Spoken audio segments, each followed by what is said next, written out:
It was March 16, 1988, just before 6 a.m. in the quiet hills of Bradbury, California, a peaceful gated community where dawn was barely breaking. Racing legend Mickey Thompson, 59 years old, stepped out of his home, locking the door behind him as his devoted wife Trudy, 41, waited in the idling van parked in their driveway, ready for another ordinary day. Then, without warning, two hooded figures emerged from the shadows. Gunshots ripped through the morning silence. Mickey was hit first. He stumbled and fell, but his final, desperate cries weren't for himself.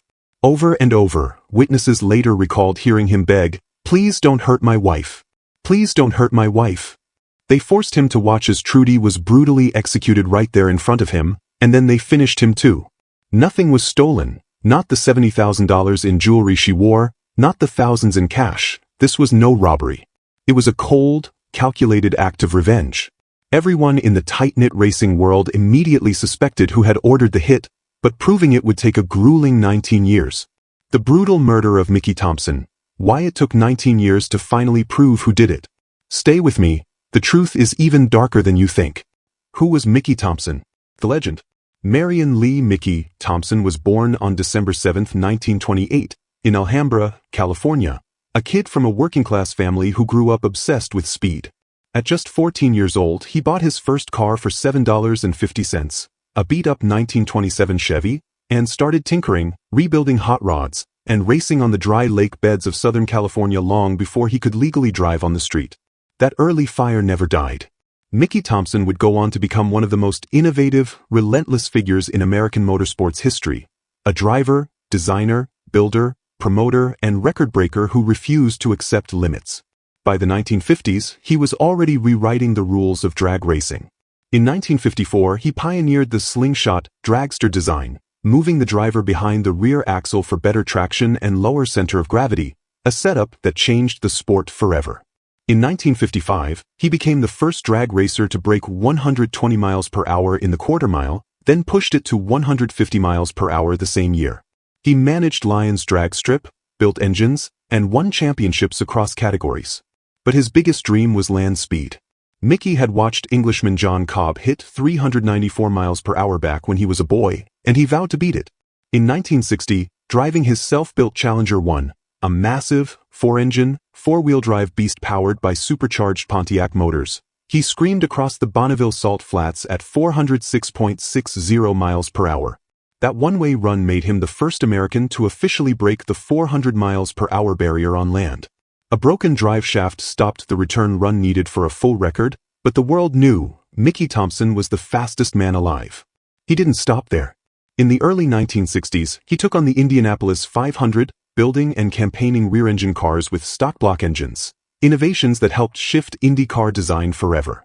He won titles in sprint cars, stock cars, sports cars, midgets, you name it. By the time he was done racing himself, he had set or held nearly 500 national and international speed and endurance records, including 295 at Bonneville alone. But speed came at a cost. In the early 1960s, during a high-speed boat racing crash, Mickey broke his back and was left temporarily paralyzed from the waist down. Doctors told him he'd never walk again. That's when his wife, Trudy, stepped in as his rock. Trudy Feller, his second wife, married in 1971 after a brief earlier marriage, was more than a partner, she was his strength. She supported his grueling recovery, helped him get back on his feet, and became his constant companion in business and life. With Trudy by his side, Mickey walked again, and kept pushing harder than ever. In the 1970s, he turned his vision to off-road racing. He founded Score International in 1973 to organize desert races like the legendary Baja 1000. Then, seeing the potential for bigger crowds, he and Trudy launched the Mickey Thompson Entertainment Group. They created the world's first major stadium off-road racing series, bringing massive trucks, buggies, and motocross bikes into packed arenas like the Los Angeles Coliseum and Anaheim Stadium. It was revolutionary, turning off-road into a high-energy, spectator-friendly spectacle that laid the groundwork for modern supercross and stadium truck racing. By the mid-1980s, Mickey's businesses were booming. He had built an empire from scratch, tires, parts, promotions, all fueled by that same pedal-to-the-floor mentality. His son Danny recalls it perfectly, Dad was flat out all the time. Pedal to the floor. That's how he lived. Mickey and Trudy were inseparable. partners in every sense, building a life of speed, success, and unbreakable love. But behind the glory, tensions were building. A bitter business partnership was about to explode, one that would end in unimaginable tragedy. The business betrayal, the motive. Everything changed in the mid-1980s when Mickey Thompson, the unstoppable force of speed and innovation, decided to partner up with someone who would ultimately become his greatest enemy, Michael Frank Goodwin. Goodwin was a promoter himself, a former rock music guy who had reinvented himself as the inventor of supercross-style stadium motocross and off-road racing events. Mickey had already built a thriving business through his Mickey Thompson Entertainment Group, or MBG, promoting massive indoor off-road races in stadiums like the Los Angeles Coliseum and Anaheim. These events were packing crowds, generating huge revenue, and turning off-road into a mainstream spectacle. Goodwin saw the potential and wanted in. In 1984, the two men merged their operations, Goodwin Stadium Motorsports Corporation with Thompson's MBG, creating a partnership that split ownership and expenses unevenly, roughly 70% for Goodwin and 30% for Thompson. At first, it looked like a win-win. The business boomed. But soon cracks appeared, big ones. Disputes over money, control, and profits turned ugly fast. Mickey felt cheated. Lawsuits flew. By the late 1980s, Thompson had won a major judgment against Goodwin, originally around $514,000, ballooning to nearly $800,000 with interest and fees after legal battles. Goodwin was forced into bankruptcy, stripped of assets, and left furious. He blamed Mickey entirely, and he wasn't quiet about it. Over the years leading up to 1988, more than a dozen witnesses, friends, business associates, employees, even people who barely knew him, heard Goodwin make chilling, repeated threats. He didn't whisper them, he bragged. People recalled him saying things like, "I'm going to take him out, I'll have Mickey Thompson wasted, he'll never see a nickel, I'll kill him first, and I'm too smart to get caught." One associate remembered Goodwin ranting, "Thompson is killing me, taking everything I got, I'm going to take him out." Another heard him vow to kill that son of a bitch. These weren't one-off outbursts, they were consistent, public, and directed at multiple people over months. Mickey himself grew increasingly worried. He confided in his sister, Colleen Campbell, telling her over the phone, "Sis, I'm really concerned. I'm afraid Goodwin's gonna hurt my baby," meaning Trudy. He told others he and Trudy had received death threats. The couple even started taking precautions, but they never imagined the threats would turn into a professional execution. The motive was crystal clear to everyone in the racing world: revenge and financial desperation. Goodwin had lost his empire, his reputation, and his freedom from debt because of Mickey's successful lawsuits. He couldn't, or wouldn't, pay what he owed. And in his mind, Mickey was the reason his life had fallen apart. But threats alone aren't proof. When the shots rang out on that March morning in 1988, police immediately zeroed in on Goodwin as the prime suspect. The problem? There was no smoking gun, literally. No fingerprints, no DNA, no murder weapon traced back to him, no direct payment to the killers. It was all circumstantial: the bad blood, the massive debt, the endless threats overheard by so many. Goodwin even left the country shortly after the murders, disappearing on his yacht for over 2 years. But the case went cold. For years, investigators chased leads, but without hard evidence, Goodwin walked free. Justice seemed impossible. Yet the family refused to let it die. Mickey's sister Colleen and her husband Gary kept fighting, offering rewards, pushing media coverage, and waiting for the day when one more witness, one more piece, would finally make it stick. The betrayal was complete. What started as a business partnership ended in blood. And the man everyone suspected? He thought he'd gotten away with it. The morning of horror, the crime scene.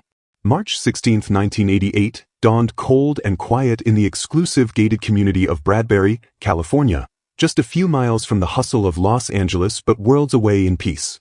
It was around 6 a.m., still dark enough that porch lights glowed softly. Mickey Thompson, 59, and his wife Trudy, 41, followed their usual routine. They had breakfast together, talked about the day ahead, business meetings, racing plans, the empire they'd built side by side. Trudy climbed into the driver's seat of their tan minivan, engine idling in the long driveway. Mickey locked the front door, walked through the garage, and stepped out to join her. That's when hell arrived. 2 hooded figures, described by neighbors as black men in their 20s or 30s, around 6 feet tall, suddenly appeared from the shadows near the gate. They had slipped into the gated estate somehow, armed and ready. Gunshots exploded in the pre-dawn silence, sharp, rapid cracks that shattered the morning. Mickey was hit first, multiple times in the upper body and legs. He stumbled backward, collapsing near the top of the driveway by the garage door. But he didn't go down quietly. Witnesses inside nearby homes heard his voice rise in raw terror and desperation. "Please don't hurt my wife. Please don't hurt my wife."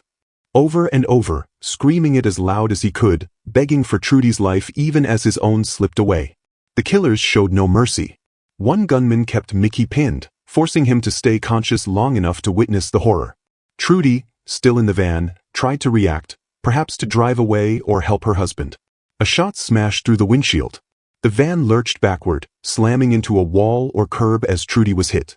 She fell or was dragged out near the bottom of the driveway, sprawled lifeless just inside the gate. One assailant finished her quickly with shots to the head and torso. Then they turned back to Mickey. He was still alive, still pleading. A final shot, execution style, ended his cries. Both lay dead in their own driveway, Trudy near the van with the driver's door open and window shattered, Mickey a few yards away closer to the garage. The entire ambush lasted less than a minute. Neighbors bolted awake to the screams and gunfire. One rushed to a window and saw the chaos. The minivan askew, bodies on the ground, two hooded men sprinting away on 10-speed bicycles, pedaling furiously down the quiet street and vanishing into nearby woods where cars couldn't follow. Another neighbor grabbed a gun and fired shots after them, but they were already gone. No chase was possible in the dark, winding roads. Police and paramedics arrived minutes later to a scene of pure execution. No signs of struggle beyond the initial shots. No forced entry, no ransacking. Trudy still wore $70,000 in jewelry. Rings, necklace, watch, untouched. Mickey had thousands in cash on him or in the van, also left behind. A stun gun was found discarded at the scene, hinting at a plan to subdue if needed, but it went unused. This was no random crime, no botched robbery. It was professional, premeditated, and cruel, designed to make Mickey suffer by watching his wife die first. The gated community, usually so safe, felt violated. Word spread fast through the racing world. Mickey Thompson and Trudy had been assassinated in cold blood. Investigators knew immediately this was revenge. But who pulled the trigger? And who paid them? The answers would stay buried for a long, agonizing time. The cold case years, why justice took so long. The shots had barely faded when detectives from the Los Angeles County Sheriff's Department descended on the Thompson driveway. They knew this was no random act. The untouched jewelry, the cash, the professional execution style, everything screamed premeditated hit. Goodwin was the obvious suspect from day one. The threats, the massive debt, the motive of revenge. Investigators interviewed witnesses who'd heard him vow to have Mickey wasted, take him out, and more. They searched his records, his finances, his movements. But the hard evidence simply wasn't there. No fingerprints on the stun gun left behind. No murder weapons traced. No DNA in 1988 tech standards. No eyewitness who could positively link Goodwin to hiring the two hooded men on bikes. The killers had vanished without a trace, pedaling into the hills and disappearing, likely ditching the bikes and escaping in a waiting car. Despite thousands of leads, hundreds of interviews, and multiple lead detectives over the years, the case went cold almost immediately. Goodwin, sensing the heat, left the country within months of the murders, sailing off on his yacht to the Caribbean where he lived for over a decade, out of reach of U.S. authorities. For the next 13 years, the double murder of Mickey and Trudy Thompson sat in limbo, a high-profile cold case that haunted the racing community but yielded no arrests. Detectives chased false leads, re-interviewed witnesses, and watched as time eroded memories. The initial lead investigator, Michael Griggs, testified years later that he never felt there was enough to charge Goodwin. No smoking gun, just strong circumstantial suspicion. Some in law enforcement privately questioned if the case would ever break. But the family refused to let it die. Mickey's sister, Colleen Campbell, and her husband Gary became relentless advocates. They offered rewards, starting small, then escalating to a staggering $1 million in 1998, one of the largest private rewards in California history at the time. Colleen pushed media relentlessly. Appearances on Unsolved Mysteries in 1989, segments on 48 Hours, documentaries, and news specials kept the story alive, reminding the public and potential witnesses that the case wasn't forgotten. That persistence paid off slowly. Over the years, more witnesses trickled forward, people who'd been afraid or reluctant to speak earlier. One key break came when a man claimed he saw Goodwin scouting the Thompson neighborhood days before the murders, sitting in a station wagon with binoculars, watching the house. Another recalled overhearing threats in greater detail. The media exposure amplified these tips, and pressure mounted. In late 2001, Goodwin returned to the United States, perhaps thinking the statute of limitations or faded memories would protect him. Instead, he was arrested on conspiracy to commit murder charges in Orange County. The case was dismissed on jurisdictional grounds after 2.5 years, but authorities from Los Angeles County swooped in immediately, rearresting him and refiling in Pasadena. Goodwin spent years in custody awaiting trial, fighting motions and appeals. Why did it take a full 19 years, from March 1988 to the trial in 2006, to bring Goodwin to justice? Because this was a textbook circumstantial case. Motive, threats, opportunity, and behavior after the crime, fleeing the country, financial desperation, but zero direct physical evidence tying him to the hitmen. Prosecutors needed time for witnesses to surface, for memories to solidify under media scrutiny, and for the family's dogged campaign to keep the pressure on.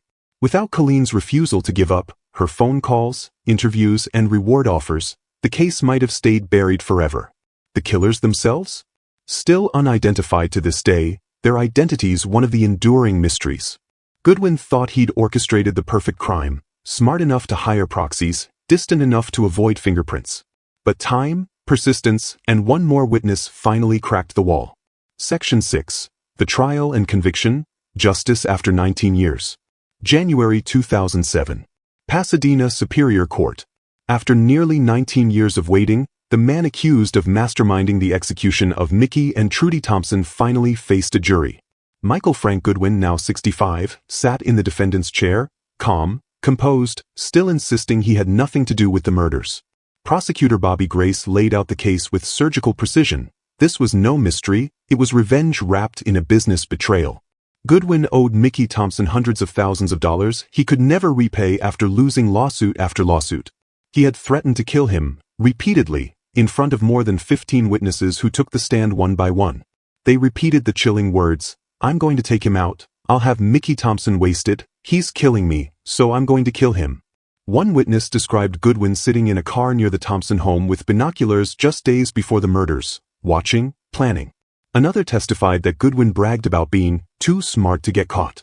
The prosecutor painted a picture of a man consumed by rage and desperation, a man who hired 2 professional killers to ambush the couple at dawn, forcing Mickey to watch his wife die before ending his own life. No fingerprints, no DNA, no murder weapon, but the mountain of circumstantial evidence was overwhelming.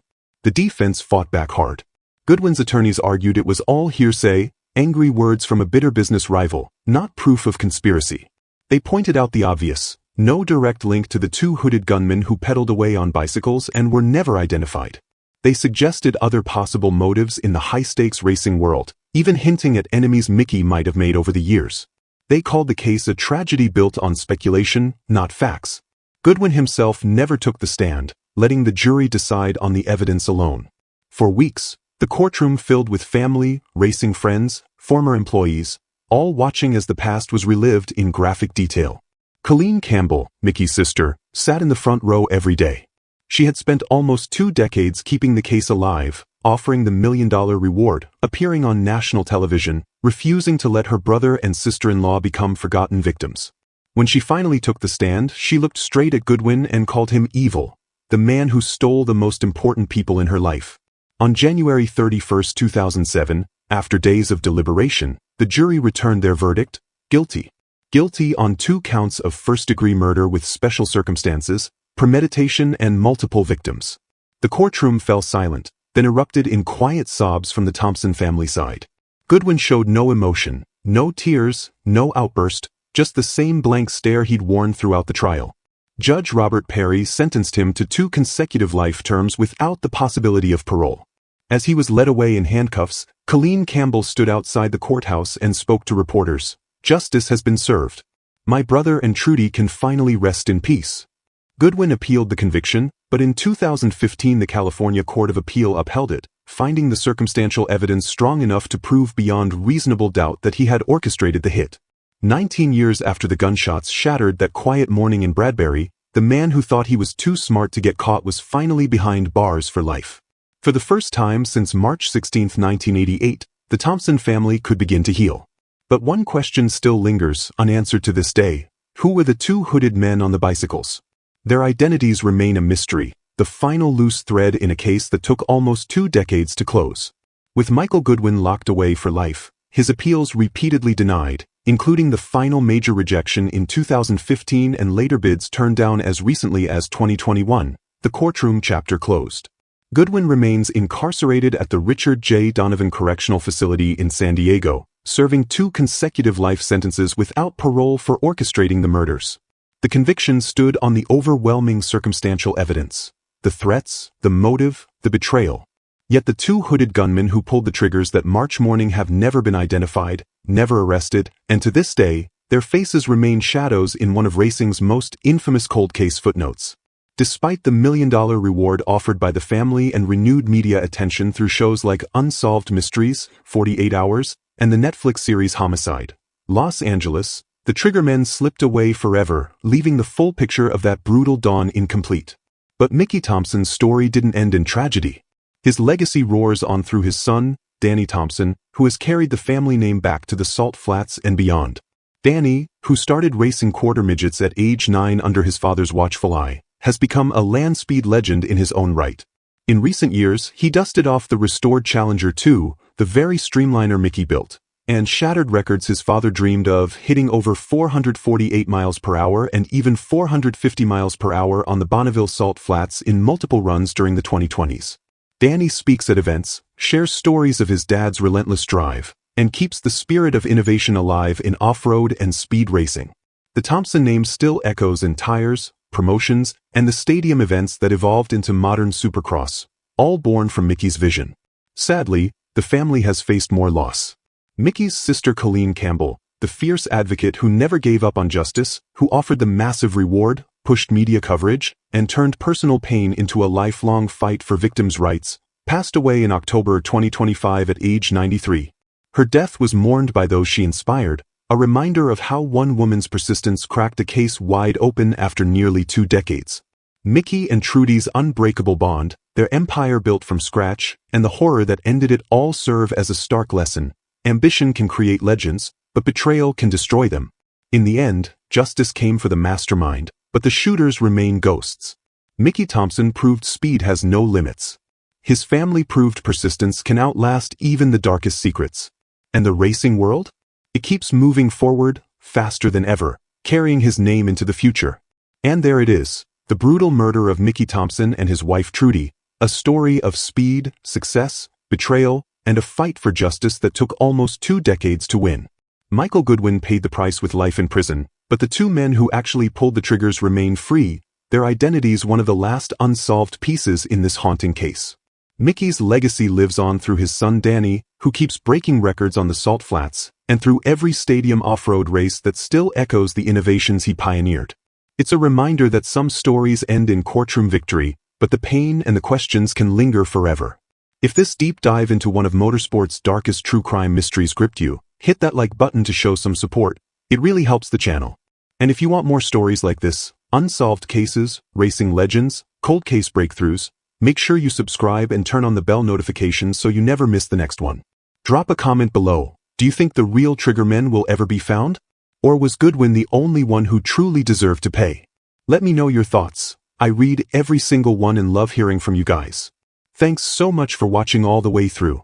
Until the next mystery, stay safe, keep the pedal down, and I'll see you in the next video. Take care.